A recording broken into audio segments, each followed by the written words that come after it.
In the bustling city of Riverton, where skyscrapers pierced the sky like forgotten dreams, Alexander Hale wandered through life like a ghost.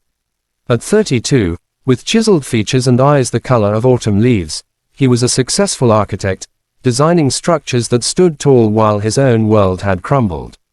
8 months ago, he had signed the divorce papers, ending his 5-year marriage to Sophia Evergreen, a woman whose laughter once filled his days like sunlight. Sophia, with her cascading auburn hair and a spirit as resilient as the wildflowers she loved, had been his everything, until betrayal and misunderstanding tore them apart. Their love story began in a quaint bookstore, where Alexander, buried in blueprints, bumped into Sophia, a budding novelist spilling coffee on his sketches. It was instant, sparks flying amid apologies and shared smiles. They married young, dreaming of a family. But life threw curveballs. Alexander's demanding career left Sophia feeling isolated, and whispers of doubt crept in. Then came the pregnancy test, positive and life-altering. Sophia's eyes had shone with joy, but Alexander, overwhelmed by fears of inadequacy, haunted by his own absent father, panicked. "We're not ready," he argued.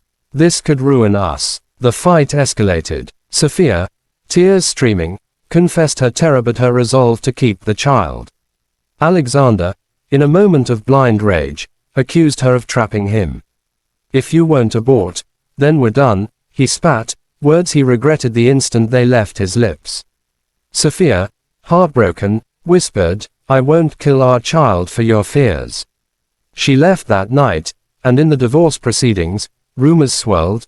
Friends claimed she'd terminated the pregnancy to move on. Alexander believed it, nursing his wounds with whiskey and work, convincing himself it was for the best. He never asked. Pride sealed his lips. 8 months later, on a crisp autumn afternoon, Alexander attended a charity gala at the Riverton Museum, his latest design on display. Laughter echoed off marble walls, but he felt hollow. Then, across the room, he saw her, Sophia, radiant in a flowing emerald gown that hugged her swollen belly. Pregnant, very pregnant. His heart stopped. 8 months. The timeline crashed over him like a tidal wave. She hadn't aborted. The child was his. His legs moved on autopilot, weaving through the crowd. Sophia turned, her green eyes widening in shock, then softening with a mix of pain and defiance. "Alexander," she said, her voice steady, one hand protectively on her bump. He stammered, "Sophia, you're, how?" But he knew. The truth hit him harder than any regret. She'd carried their child alone, through the divorce, the loneliness, the whispers of the city. They stepped into a quiet alcove, away from prying eyes. "I never did it," Sophia said softly, her gaze unwavering. "I couldn't. This baby, our baby, is a part of us, the best part. You walked away, Alex. You assumed the worst." Tears welled in his eyes as memories flooded back.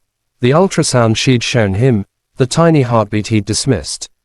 He'd been so consumed by his fears that he'd abandoned her, forcing her to face morning sickness, doctor's visits, and the weight of single motherhood in silence. Alexander fell to his knees, the gala's glamour forgotten. "I thought. I heard rumors. I was a fool, Sophia. I let my past dictate our future." He reached out, hesitating, and she placed his hand on her belly. A kick, strong, insistent, jolted through him. Their child, alive and fighting, just like Sophia. In that moment, the walls he'd built crumbled. He saw her strength, how she'd rebuilt her life, publishing her first novel about resilience and love, drawing from the shattered story. She'd turned pain into purpose, while he'd hidden in shadows. But Sophia wasn't unscathed. "It hurt, Alex. Every day, wondering if you'd care. I almost reached out, but you made your choice." Her voice cracked, revealing the vulnerability beneath her armor. Yet, in her eyes, forgiveness flickered, a spark of the love that once bound them. Alexander vowed then to change. "Let me prove I'm worthy. For you, for our child." It wasn't easy. Trust had to be rebuilt brick by brick, like his architectures. Over the following weeks, Alexander attended every prenatal class, held her hand during ultrasounds, and listened, truly listened, to her fears and dreams. He confronted his demons, seeking therapy to heal the scars from his childhood. Sophia, cautious but hopeful, let him in gradually. Their baby, a girl they named Lily, after Sophia's favorite flower, arrived on a stormy night, her cries echoing like a new beginning. In the hospital room, as Alexander held Lily, tears mingling with Sophia's, he whispered, "Thank you for not giving up on us."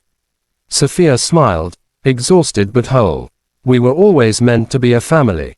It just took a detour." Their story became one of redemption, whispered in Riverton's cafes, a man who faced his mistakes, a woman whose love endured. Alexander and Sophia remarried quietly, under blooming cherry trees, vowing to nurture their family with the honesty they'd once lacked. Lily grew up knowing her parents' tale, not as a caution, but as proof that love, when tested, could emerge stronger, unbreakable. In the end, Alexander realized that seeing Sophia pregnant wasn't just a revelation, it was salvation. It taught him that true power lay not in control, but in surrender, to love, to forgiveness, to the beautiful chaos of life. Thank you for watching this story till the end. Sparkles. If it touched your heart, please support us. Thumbs up, give it a like. Speech balloon, share your thoughts in the comments. Bell, subscribe to our channel and turn on notifications. Your support helps us create more stories that inspire and make you believe in miracles. Your participation means a lot to us. Heart.